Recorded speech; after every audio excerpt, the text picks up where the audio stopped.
We are going to record this tonight. If you guys have friends or family or you want to listen to it again, we'll be sending out a link. I think I have my camera running, hopefully. Hi, everybody. You can minimize the camera. You can make the camera bigger. You have control over that on your end. Okay, if the camera is annoying, then you can stop it. Some people really like it, some people don't. But you can make it bigger or smaller on your end. So just take a look at your settings and you should be able to make it all work on. Sometimes people feel it kind of fills their whole screen up. Okay, so we got sound, we got camera, we got action. We're going to talk about female hormones for a little while, and maybe also talk a little bit about things that are happening around the Kalish Institute. So let's see. Let me just fill you in on what's going on. So right now, I have a practice. I work with patients over the phone. I do a lot of this female hormone stuff. Have done for 25 years. Right now, I teach a doctor training program, which is pretty exciting. We have a couple hundred doctors at any one time going through classes with me, and really enjoy that work as well. And something pretty big happened this year. I'll just show you real quick, but this is directly related to our topic tonight, which is that we published a research study with the Mayo Clinic, which is a big deal because the Mayo Clinic is a big deal. And here's the study, copy of it. You guys are welcome to get a copy of it. We can email it to you. But Sue Cutshall, Larry Bergstrom, and myself looked at using functional medicine protocols in women with fatigue, stress, and digestive issues. And this was many years in the making. It took a lot of work, and it was very exciting for me to actually publish a paper on the Kalish method. And we used all the supplements and all the labs that I always use, but it was all overseen and funded by the Mayo Clinic. And it's a big deal. They're they're kind of leading research institution in the world. And little did I ever think I would see the name Daniel Kalish in the same line as the name Mayo Clinic. Anyways, they're very open to this kind of work there, and we're really supportive. We had about 4 or 5 practitioners from the Mayo Clinic took my training program a bunch of years ago, and we decided to do a study on this. So anyways, you guys are welcome to read a copy of that later if you want. We can email out uh, copies of the study. And basically, the short version of the study is what we're talking about tonight.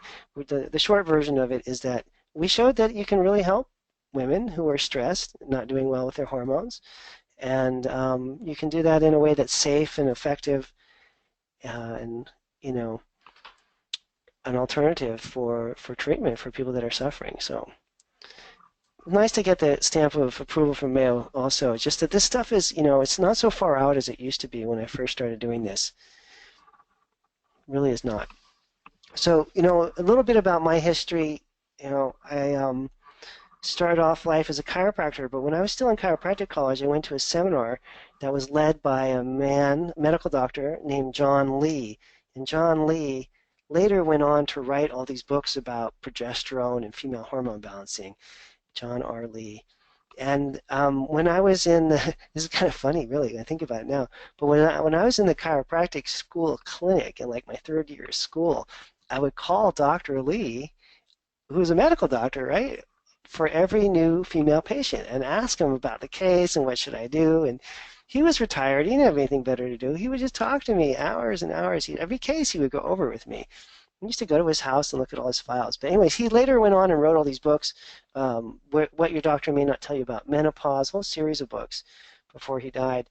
And he was the first person that really introduced me to this idea that you could correct female hormone imbalances pretty easily with natural treatments. And he is a medical doctor. In his earlier career in the 1970s, when he was a young man in his 30s and 40s, he put a lot of women on synthetic hormones for HRT. And he watched a lot of his female patients die because he had prescribed these really high dosages of estrogen.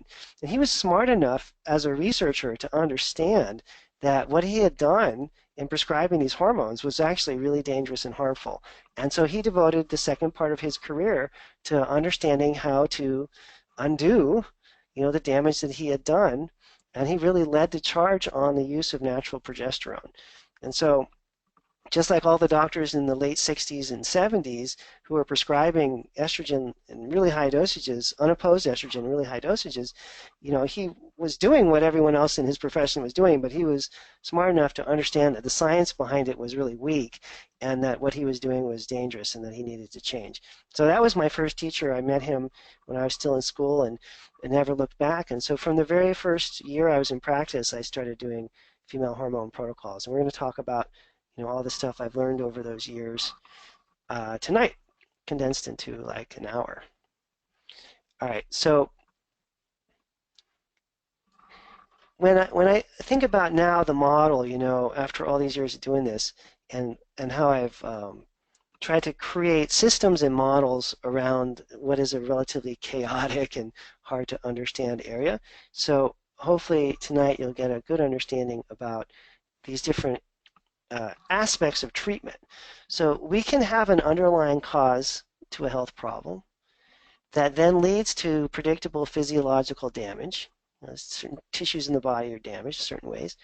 That leads to a failure of body systems, and tonight we're talking about female hormones. It could be other systems as well, that end up eventually at the very end of the road leading to a symptom. Okay, and so the symptoms are what bring people in. People don't come in ever and say, I think the underlying cause of my health issues is blah, blah, blah, but I don't have any symptoms yet. We only start to address problems when there's symptoms. That's just how we are. That's how human beings are. So typical symptom, most common one for women suffering from hormone imbalances is weight gain. They can't burn the body fat off like they used to be able to. Second most common would be, I'm tired all the time. Sometimes we also see depression and anxiety, digestive tract problems, and of course, actual sex hormone imbalances like low sex drive, infertility, hot flashes, night sweats, these kinds of things. But the key point here is that any one of these symptoms in the symptom box over here could be triggered by any one of the underlying causes over here. And this is why functional medicine is so exciting, and also why functional medicine is so challenging. It's a difficult thing to correlate because we cannot rely upon symptoms as a guide for what we're going to do in terms of treatment. That is the main issue that we're dealing with. We can't rely upon symptoms as the main guide for what we're going to do in terms of treatment. And this is true for many other areas of life, isn't it? When I think about 3 of my closest friends that I grew up with, as a matter of fact, for some random reason I have a picture of these guys. I'll show you in a second. But 3 of my closest friends that I grew up with, and with the Berkeley boys, we grew up in Berkeley, California. We've known these guys since I was like 12 years old. There we are. That was at Christmas time. That is not beer on the table, and that is not a glass of wine, and that is not chocolate cake. But the Berkeley boys, we still get together. Been friends since we were little kids. 3 of those guys are contractors, right? And they build houses. And so one of them, when I was buying a home a little while ago, I had my friend Matt, who's in that picture I just showed you, came over. I'm like, okay, Matt, should I buy this house?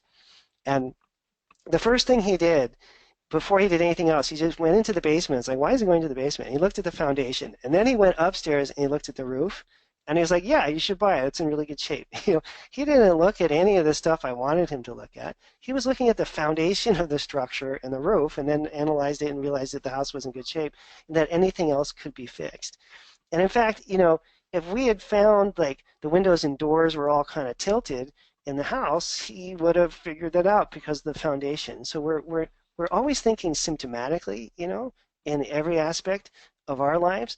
But when you look at someone like Matt, who's good at analyzing structures, or you look at someone like me, who's good at analyzing human suffering, human condition-related problems, then what we really see is that the symptoms are rarely ever expressing themselves in direct correlation with the actual underlying cause.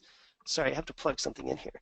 And so the problem with that is that we have a symptomatic-oriented culture, and we all think in terms of symptoms, but that's usually generally not the best way to go.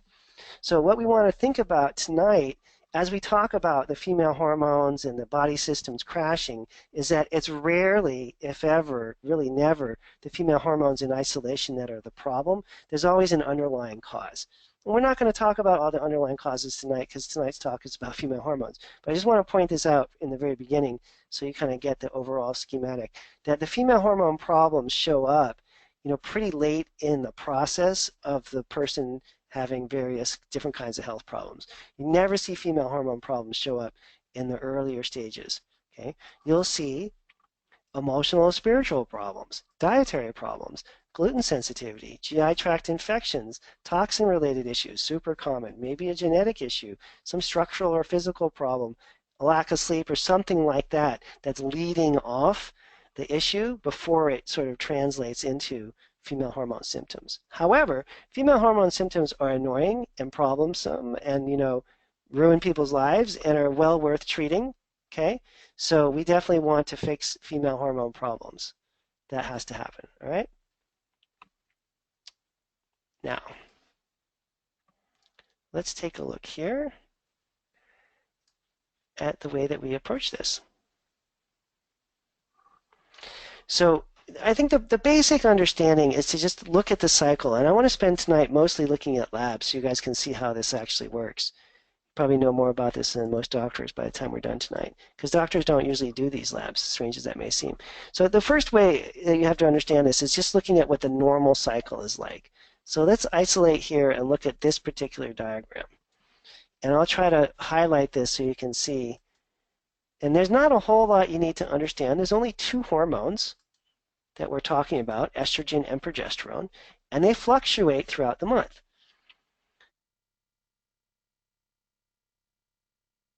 Growth hormone, estrogen causes grow, and you can see here, estrogen as it comes up in that first part of the month, okay, triggers the uterine lining to get thicker and thicker. So over here is day 1, that's the first day of bleeding, and as estrogen levels go up in the first part of the cycle, the estrogen causes growth of the uterine lining, gets thicker and thicker. Progesterone is named for what it does. It's the progestational hormone. It promotes gestation. It promotes pregnancy. Okay? And so the progesterone levels, look how flat they are in the first part of the month. So the progesterone output of a 30-year-old woman who's menstruating in the first part of the month, see how flat it is there, is the same as her 90-year-old grandmother. In fact, the progesterone output for a woman in the first part of the month could be identical to the progesterone output of a man. It's very low. But after you ovulate, progesterone levels shoot up. You see that huge increase there. And why? Well, after you ovulate, you could potentially get pregnant, and progesterone shoots up to hold the uterine lining in place in case you get pregnant so you can have a baby. So estrogen causes things to grow. Progesterone holds the uterine lining in place. Estrogen comes up in the first part of the cycle. Progesterone is flat during that time of the month, and then progesterone skyrockets in the second part of the cycle to hold on to a potential pregnancy. If there is no pregnancy, both the hormone levels drop at the end of the month. That's the signal for the body to shed the uterine lining, and they start to bleed. Okay, so again, we're going to look at a bunch of labs, so I'm going to go over this one more time. Day 1 is the first day of bleeding. Estrogen levels come up the first half of the month. Progesterone is really flat. After you ovulate, in the middle of the cycle, progesterone skyrockets. So just keep a mental picture in your mind about this graph here, and when we come to the labs, it'll make sense. All right. So female hormone imbalances, they can be caused by all kinds of different things, and in turn, female hormone imbalances cause a lot of different symptoms. Hot flashes, night sweats, that's kind of obvious, PMS, mood swings, but you can have things like craving for wine every night. I have lots of female patients in their 40s who drink a glass of wine every night in an attempt to modulate low estrogen. Who would have thought? It works really well, but obviously not so great to drink that much alcohol. You can have hormone imbalances that lead to an inability to lose body fat, to hair loss, to insomnia, anxiety. All kinds of problems can be a result of these hormones falling apart. Okay? So we want to make sure that we look at the deeper level as well as the symptomatic level. So on the symptomatic front, we have pretty straightforward causes, and the nice thing about the human body is that when it does break down, it breaks down in really predictable ways. This is not unlike a car. Like how many things can really go wrong with a car, you know? Like the electrical system can fail, the brakes could fail. There's a limited number of problems. You could get a flat tire. It's the same with the human body. And so I've broken it down into 3 categories of stress that really start to throw off the female hormones. And it's 99% of the time one of these 3. Could be mental and emotional stress, dietary stress, or pain. Could be coming from the GI tract. In other words, the digestive problem is causing the hormone issue. Or very commonly these days, it could be coming from an environmental toxin. Because a lot of the environmental toxins are what we call endocrine disruptors, meaning that they disrupt or mess up the hormones. So most women that have female hormone problems have either a stressor that's generating it, a GI problem, or a toxin-related issue. That's actually what's behind the female hormone symptoms. Again, female hormones rarely disrupt in isolation from the rest of the body. Okay. Now some people can't see the charts. I'm not sure why. I think most folks can. So it may just be your computer screen. You can log out and log back in if you're struggling with that. That sometimes just fixes the problem. Or you can try to minimize the camera, okay? So there is also this very strong connection specifically between the adrenal glands and the female hormones. So this is our stress sex hormone connection. And you see that in most women, this is kind of a no-brainer, right? The more stressed you are, the more likely there is to be a female hormone imbalance. And so this is a kind of gross oversimplification of what's going on, but I like the diagram, so I use it a lot still. Basically, when we're stressed, our cortisol levels shoot up. And that leads to destruction of progesterone, testosterone, and estrogen. And if it was on here, I'll write it as a T, and thyroid hormone production. So when we're stressed and cortisol goes up, progesterone drops, testosterone drops, estrogen drops, and the thyroid hormones drop, all of them. That's a bummer, but that's the way that your system is set up, all right? And it's not a bad system in some ways. I've, kind of questioned it over the years, but now I kind of appreciate that. Basically, when our bodies prioritize survival over reproduction, meaning that if you're stressed enough that your stress hormones are going crazy, it's okay that your sex hormones drop, okay? Because not a good time to have a baby if there's that much stress going on in your life. But, for most of human history, that much stress has meant, wandering across the tundra because your tribe is out of food or something like that. But we do find in general with the treatments, at least half of female hormone symptoms are relieved by addressing the adrenals and the stress component. Okay, that makes a really, really big difference for people to deal with that. And then I talked about this already. Estrogen causes things to grow. Progesterone holds things in place. And it's the balance of these hormones that makes the biggest difference. This is a picture from Dr. Lee's original book, actually. There was a day I went over to his house 25, almost 30 years ago. He gave me copies of all his diagrams. It's pretty cool. I still have them. This is like 30 years old. Female hormone production hasn't really changed in the last 30 years. It's still relevant. So again, remember, progesterone, flat in the first half of the month, then goes up. Here's your estrogen. It's kind of the fancy British spelling. Estrogen goes up right when you ovulate. And so the key point here, and when we look at these labs, this is going to make a big difference, so I just want to emphasize this, is that there's a process going on here where when the estrogen spikes, that triggers ovulation and the release of an egg. When the egg is released, what's left behind is this sac called the corpus luteum. And the corpus luteum then turns into a progesterone factory and starts to produce these massive amounts of progesterone. That's how the system is set up. And the timing of this is very tightly controlled. Like it all has to happen at the right time. So if you ovulate really early or really late, this whole cycle will be disrupted. If you produce your progesterone really early or really late, the whole cycle will be disrupted. It's a very delicately balanced system in order for this all to work. We also find a connection not only between progesterone and cortisol, but also between estrogen and DHEA and testosterone and DHEA, which is another one of the adrenal hormones that's important, okay? So we have all these different pathways and connections. And that's just kind of a complicated way of saying that when you're stressed, the sex hormones are depleted, okay? So when you're stressed and your DHEA levels drop, your estrogen tends to drop. When you're stressed and your cortisol goes up and then goes down, your progesterone tends to drop. And so there's a really strong sort of stress/sex hormone relationship. Now, another relationship that's pretty significant is that, let me show you here. This one's super important. Is that the HPA axis over here, and that's basically H stands for hypothalamus, P stands for pituitary, and A stands for adrenal. So HPA axis is the connection between your brain, or your hypothalamus and pituitary, and your adrenal gland. And basically what's happening here is your brain is deciding what to do, and your brain is saying, hey, pituitary, make some ACTH because we need some cortisol.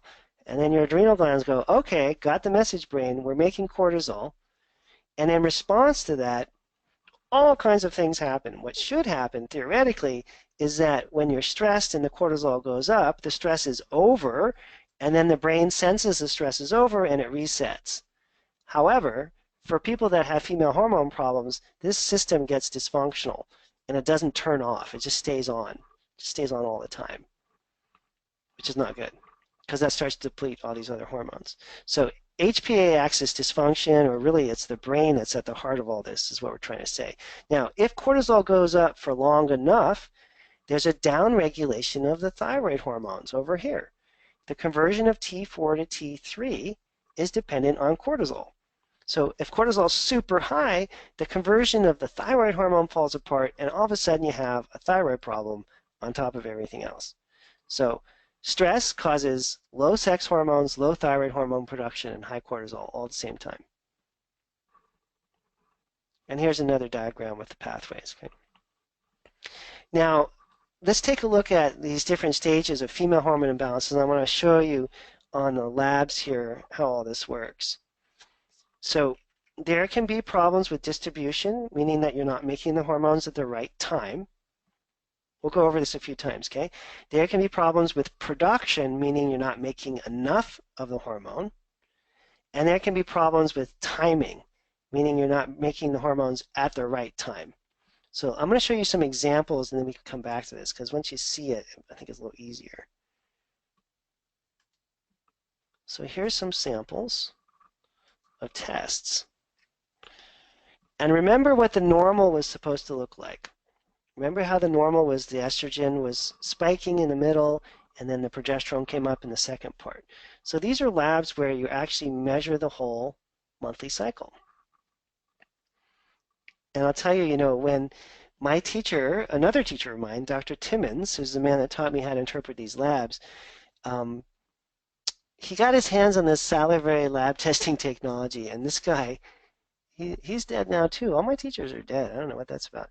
But anyways, he was he acted like a 16-year-old kid half the time, But when he got his hands on the salivary testing technology, you can just see his eyes lit up, and he's like, wow, why don't we just measure the whole female hormone cycle?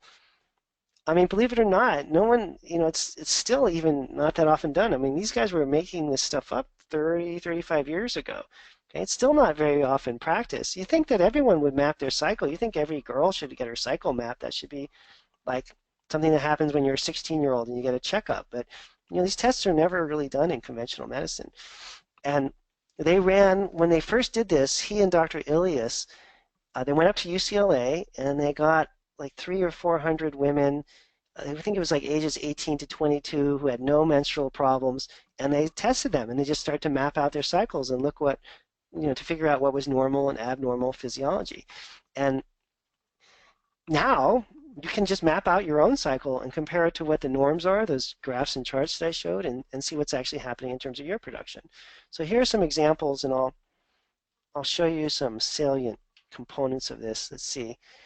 Let me find one that's easier, and we'll get to the harder ones later. And I have a whole, doctor training program. We spend couple months teaching people how to do this, but I think as an initial hit, you can kind of just see these. And I'll draw over what the norm should be. So remember how we were talking about progesterone? Let's just look at this bottom graph here is the progesterone, the red. So I'm going to draw what the normal should be in yellow and superimpose it. So the normal for progesterone, remember, should be really flat, and then it should come up and stay up and then drop. So you can see this woman is spiking her progesterone levels at all kinds of crazy times, and when she is going up in the middle of the cycle, she's not staying up for very long. So that precipitous drop of progesterone doesn't feel very good. And the beauty of the month-long panels is that you can see all this. You don't have to guess about what's happening. Here, let me find another really easy one. We'll go through all the, and you can see how each one of these is different too. It's like a fingerprint. Oh, there's a good one. This one's pretty easy. Each one of these is completely different, but there's normals, sort of normal parameters that every woman should be within. So in this case, you can see the progesterone is sailing up and sailing right back down. So that means this whole time in here, I'll highlight in yellow, she's deficient in progesterone. That is going to be a horrible, horrible feeling when your progesterone goes up for a day and then comes right back down.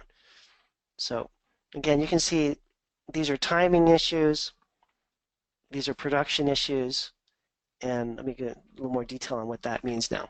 And you've seen some examples. So the distribution problem means that the total production or the amount of the hormone that the woman's making is okay, but it's not being distributed properly throughout the cycle. And that's usually one of the earlier stages of the problem.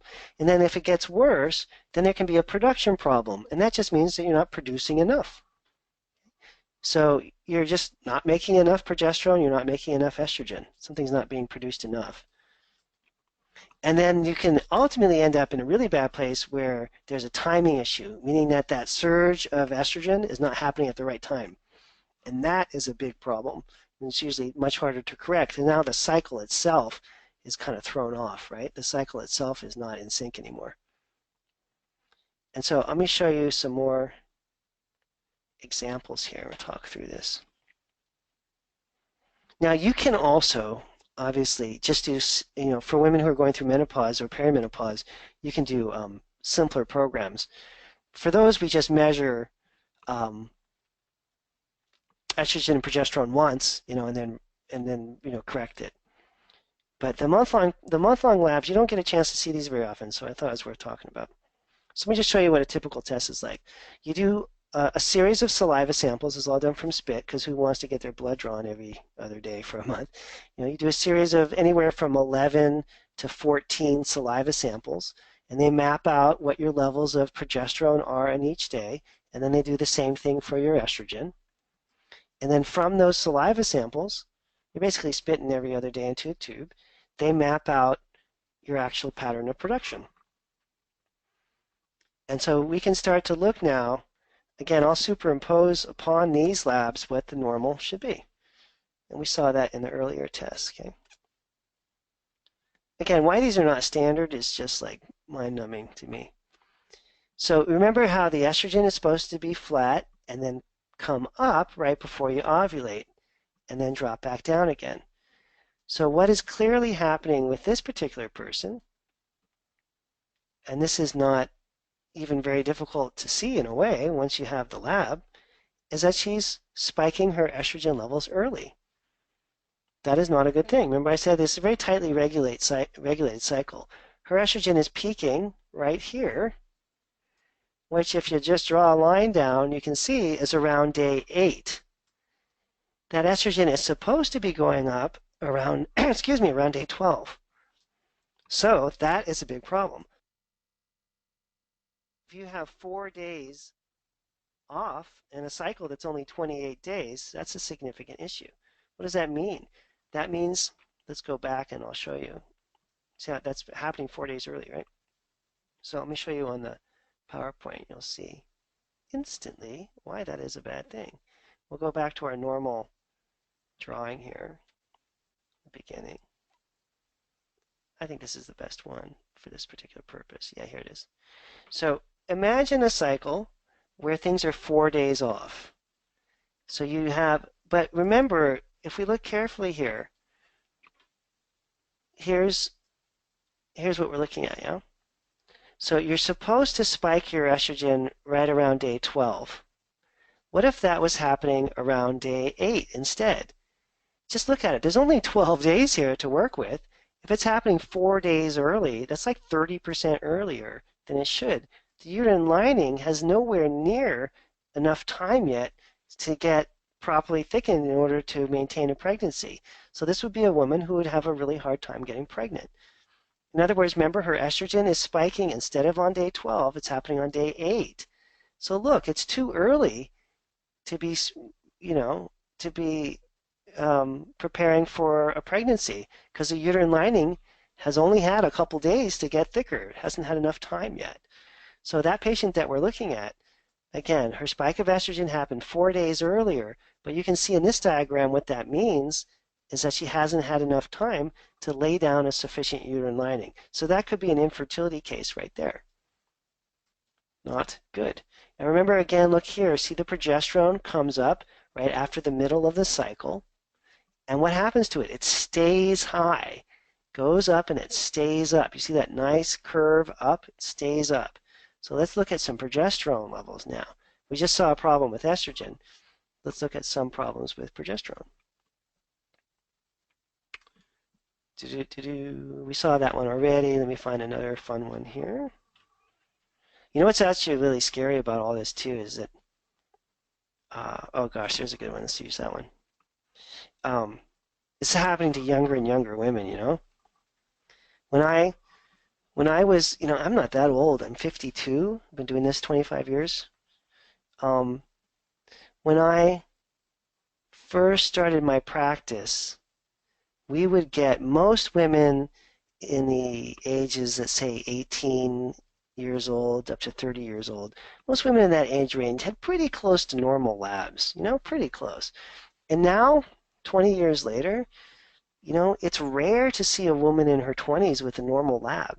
I mean, things have really changed. Stress levels have changed, and I think more so than emotional stress, I think, environmental toxin levels really are becoming a problem. I don't know, I just read in the paper this morning, the Great Barrier Reef in Australia is mostly dead now. I mean, we're actually changing the environment, we're changing our bodies with all the really strange things that we're dumping into the environment. And a lot of the chemicals that we dump into the environment are endocrine disruptors, meaning that they focus on destroying the endocrine system. Okay, so, because I don't know that the emotional stress levels of women are that much higher now than they were 15 or 20 years ago, but I know environmental toxin levels have skyrocketed. So here's your progesterone, and I'll try to draw in a different color here what's supposed to happen so you can remind yourselves. It's supposed to go up, remember, and then stay up, and then drop down. And look what's happening. First of all, here's day 15. The progesterone levels are going up way, way early. And then what happened? Did they stay up? No, plummeting down. Plummeting down.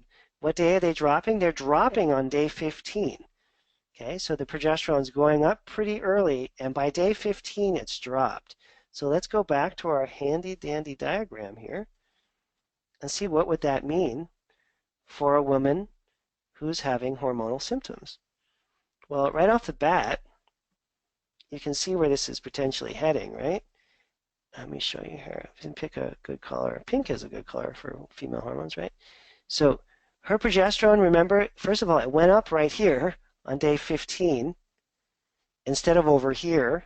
So that's not good. And did it go up and stay up? No, it went up early and then came right back down. So she does not have progesterone production here. So what does progesterone do? Well, in addition to holding on to the uterine lining, progesterone impacts your brain. When progesterone levels are low, women get menstrual cramping, they get irritability, they get a lot of depression symptoms, they get all kinds of mood swings, sugar cravings. So for this poor woman, remember, this problem started on day 15. So from day 15 all the way to the end of her cycle, she's missing out on all this progesterone. And there's no way that is going to be an okay thing. Okay, there's no way you can feel good when a major hormone is completely missing for half of your month. Okay, so again, you can see from the lab specifically then what would you do? Well, we would use natural progesterone starting on day 15 to rebalance and reset the system. Now, the good news in all this is that the ovaries are very amenable to change. And you know, you've all heard of studies where they put a bunch of women in a college dorm together and eventually they'll start to all menstruate on the same day, right? So female hormones are very sensitive and you can manipulate them really easily. And if you see the lab work, and I'll show you what the correction would be for something like this. If you see the lab work like this, then you know, oh, okay, on this day, all the way through to this day over here, she needs some natural plant-based progesterone support. And when you give progesterone, it has a stimulating effect on improving female hormone production in general. And when you work on the adrenals and the thyroid and the diet and all these other things, you can take the strain off the ovaries so that you can reset these patterns back to normal. And then if you do a program for 6 to 12 months and you retest, you'll see that the progesterone, instead of dropping, is staying high. So I'll show you a few more here. I figure, I don't know, I mean, I train a couple hundred doctors a year, but might as well just talk to patients directly about this stuff, and you guys can start to demand your doctors do the tests, or you can come see me and I'll fix it. But these tests should be done more. Oh, let's look at this one. I mean, this is not, again, this is not overly complicated when you look at it, if you know what you're looking for. And you know, there was many years where I would on Thursdays take off at 1 o'clock. I would leave my practice, drive down to Dr. Timmons' office, in my little beat-up Honda, and he was always scared of me driving that car. It was one of those really old Hondas. It was tiny. He's like, oh, you should get a different car. You're going to get killed in that thing. But anyways, I drive down to his office, and then we would just look at lab after lab after lab after lab, like I'm doing tonight. And that was how he taught me this stuff, because there is no one lab, you know. I mean, there's the idealized stuff I keep showing you, which is out of the textbooks, but every woman is completely different in terms of how she produces these hormones. You just have these general parameters and rules that you need to adhere to. And what are the rules? They're really simple. In the middle of the month, you should ovulate. Right after you ovulate, your progesterone should go up, okay? And it should be around 28 days. What's happening with this woman? You can clearly see her estrogen spike is happening on day like 7. That's not okay. It's supposed to be happening on day 12. So her estrogen is going up, but it's going up really early. Now, if you did a single sample blood test for these hormones, you would never capture this dynamic that we're looking at. You can't tell what's going on if you just do one sample. You can't tell what's happening with an entire monthly cycle. One sample could be completely misleading. In fact, I've had so many patients over the years, women who have been told that they are no longer ovulating. They have, what do they call it? They call it premature ovarian failure. Not a very nice, you shouldn't put the word failure in a medical diagnosis. But anyways, you know, they have premature ovarian failure because doctors only do a single sample test and they don't see this dynamic. Like here's another example. Let's look at this one. You can see how easy it is to misdiagnose this. Look at this.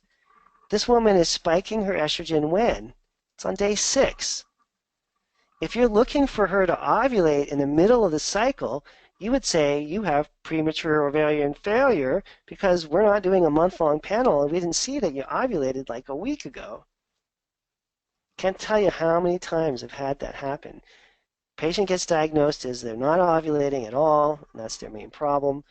And there it is. It's just happening either early or late. Look at that. That is the spike of estrogen. You draw the line down. It's happening right around day 6. It's supposed to be happening in the middle of the month. That is early ovulation, not ovarian failure. And then, of course, the progesterone goes going up early, too. We saw that half of this graph already. Everything's happening really early. Now, if you started to ovulate on day 6, what do you think that would do to your overall hormone balance? Here's the spike of estrogen supposed to be around day 12. In this woman, we just identified it's happening around day 6.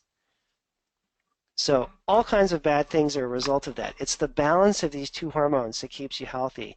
If your estrogen levels are coming up that early and your progesterone is falling apart, you're not going to have the right ratio of these hormones, and that's going to be bad for your brain and for your bones and your body in general.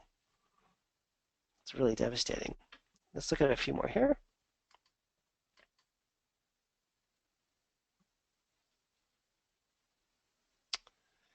And this test is it's a month-long female hormone panel.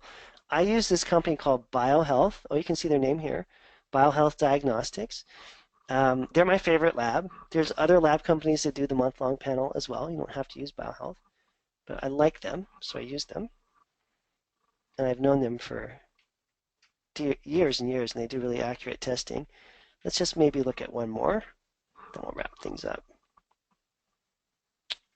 See, let's find one that's a little different than the other ones. There was one in the very beginning, I think that was pretty good. I see.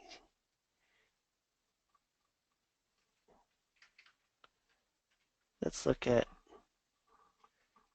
the hard part of this is just getting someone who knows how to interpret these. Oh yeah. Oh, there's a good one. Let's try that. So now this is a good example because this woman's actually ovulating at the right time.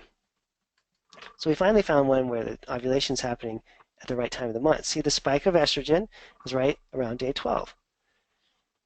And then the progesterone is going up and then dropping and then going up and then dropping. Remember how it's supposed to go up and stay up. So it's very hard to maintain a pregnancy if your progesterone keeps dropping because it's the progestational hormone that holds the uterine lining intact. Okay.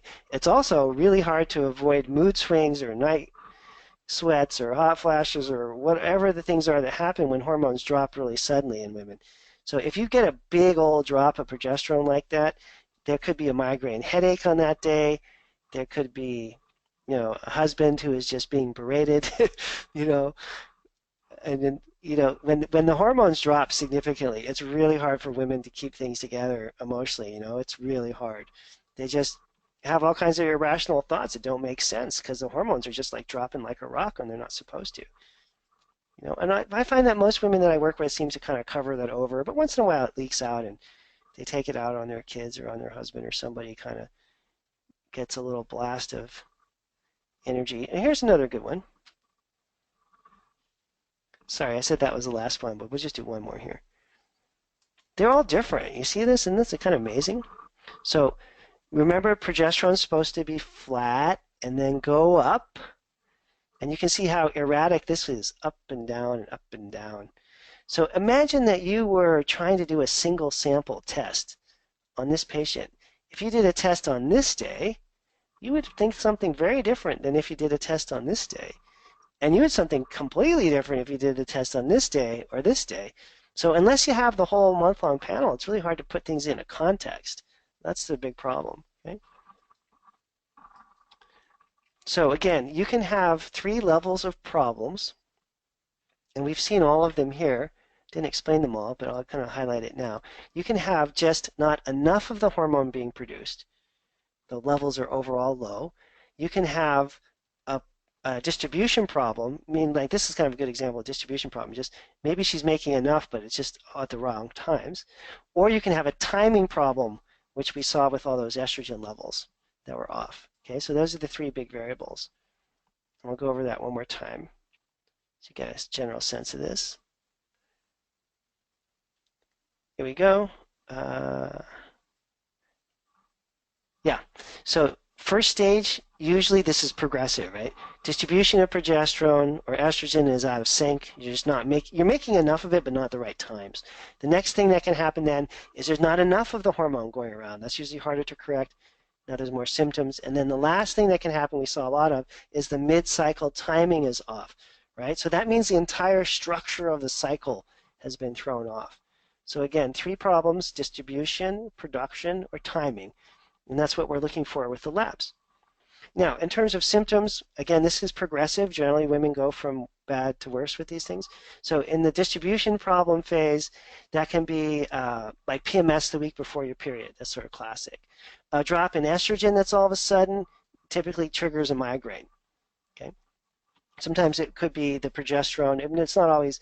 I mean, it could be anything from cramping to sugar cravings in terms of the PMS symptoms. Now, when the output is low, that's a more month-long kind of problem. So now most women will complain about low sex drive, poor memory. It's not something that just happens for a few days right before they menstruate, something that's a little more widespread. And then when it escalates to a timing problem, that would be your classic infertility case. Remember, because she does not having enough time to put the estrogen, to have the estrogen, get the uterine lining to get thicker. So these are the three main issues that we see. They're progressive. They tend to get worse over the years. A lot of this is triggered by the issues we talked about in the beginning: stress, digestive problems, environmental toxin exposure. So the basic take-home message here is that female hormone imbalances can cause symptoms anywhere from PMS to depression. Understanding the normal cycle and the normal pathways is important, because once you look at the normals and you see what your lab is like, you get a really clear indicator of what's wrong. And then you can have these different stages of imbalance: distribution, production, or timing issues. All of this stuff is correctable. Okay, and it's correctable how? By addressing the gut problems, the toxin issues, the stress issues, and then using bioidentical or plant-based progesterone to reset the cycle. And we don't have time really to go into the protocols. The protocols are pretty complicated. It usually takes me like a couple of 3 or 4 months to teach doctors how to do them all. It's not something that's intuitively obvious. But like I said, we sat for years with Dr. Timmons by his side, just learning how to do these over and over and over again. Okay. Now, let me end on a final thought, because we got a couple of minutes, which is, what about women who are perimenopausal or postmenopausal? And maybe in the coming year we can do another talk just on perimenopausal stuff too, okay? But I just want to cover it just a little bit here so you can see. Because for perimenopausal, postmenopausal women, I don't want to say it's easier, but it's easier. Because you're not worried about the cycle anymore. The cycle is now relatively flat, right? They're not cycling anymore. That's the whole point. So if you're having perimenopausal or menopausal symptoms, that would be hot flashes, night sweats, mood swings, and your period is erratic, it's fading away, your age is 45 to 55, somewhere in that range, then typically the solution is really simple. We do a single sample test because we don't want to measure the whole cycle because you don't have a cycle anymore. We see where your progesterone, estrogen levels are, along with your cortisol and DHEA, and then do a integrated program to balance all these hormones. And so for women who are somewhere around the age of 50, don't want to have a child, they're no longer resetting their cycle, it's relatively straightforward. You do a single sample test and the corrections are a lot easier in general to execute. Okay. I don't want to say that it's easy, but it's easy to do those programs comparatively. That kind of problem is usually something that clears up pretty quickly. Now, let's see. I think there's a few questions that came in. Let me see if I can get to a few questions since we have a minute here.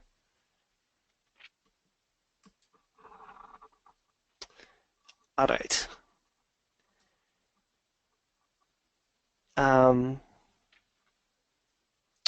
Let's see. Yes, we can definitely do another webinar on the postmenopausal ones because it's pretty simple. I just talked about it for a minute. Someone asked if I'm still using the Dutch tests. I'm kind of back to the salivary now. I did the Dutch testing on a few patients for a few months, for a little while, and it has absolute value to it. I'm not against the Dutch testing at all, but I found more utility with the salivary, so I'm mostly doing the salivary testing. And there's some patients, like I just had a patient on Tuesday. That was yesterday. Seems like a long time ago, Tuesday. Yesterday I had a patient, we did both. We did salivary and Dutch testing on and compared them. So I've been doing that a fair amount too. There's something to be learned from all these things, you know. And let's see, other questions. Yeah, now I don't recommend people self-treat for hormone problems.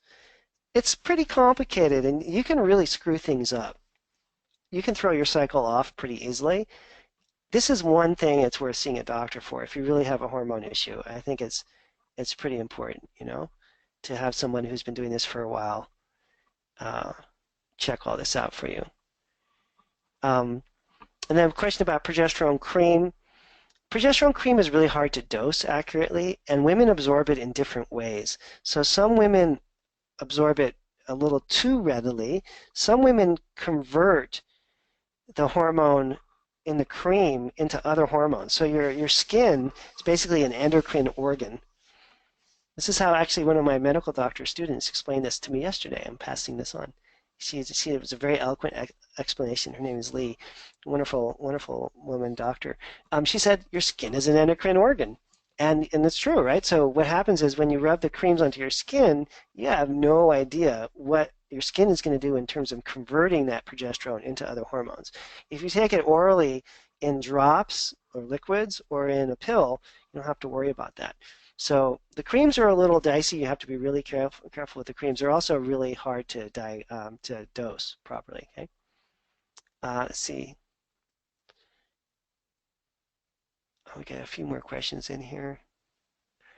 Um, Anyone who ever has a question about cancer, I highly recommend you check out Dr. Nalini Chilkov. Nalini, hard to spell, N-A, Nalini, L-I-N-I, Nalini Chilkov, C-H-I-L-K-O-V. Any kind of question about cancer, she is the best natural cancer doctor on the planet, super smart woman, and anyone who's ever had cancer or is even worried about cancer, Nalini Chilkov is the woman to see. She's incredible. I'm actually going to be seeing her on Friday at a conference she's speaking at. She's a really wonderful woman. What company do I use for GI testing? I use the GI map test from Diagnostic Solutions along with the 41H from BioHealth. Those are my two go-to favorites. What kind of doctors use these labs? It's generally functional medicine practitioners, who have some advanced training in hormones. Any one of the doctors that I've trained, had to sit through me talking about this for months, so they should be pretty good at it. If you look at the Kalish Institute website, and you can get referrals off of there. Here, let me write this down for you guys. Hang on one second, I'll post this here. This is an important one because it's hard to find really good cancer people, and I don't treat cancer patients at all. It's a whole area of specialty, that I don't have.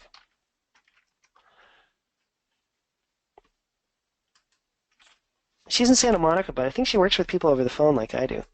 Here she is, Nalini Chilkov. Check her out if you have a cancer problem, okay? Oh yeah, now good question, Isabel. When the whole point of these protocols is to reset internal production. And I'm glad you reminded me, I forgot to mention that. The whole point of these protocols is to reset internal production so your body starts to make the hormones properly on its own. And that can take anywhere from a minimum of 6 to usually a maximum of like 12 to 18 months. But the cycle wants to be re-regulated, There's a very strong tendency for this to happen. A strong push, I should say, a strong incentive almost for this to happen. So, it makes a really big difference, I think, to reset the cycle. All right. So, and postmenopausal women, they usually respond within 3 or 4 weeks if you're doing a complete program. But postmenopausal, remember we do adrenal and female hormones together, address the GI and toxin-related issues, and you should be able to clear up 90% of the female hormone issues that are peri-postmenopausal within a couple months without having to take hormones forever, okay?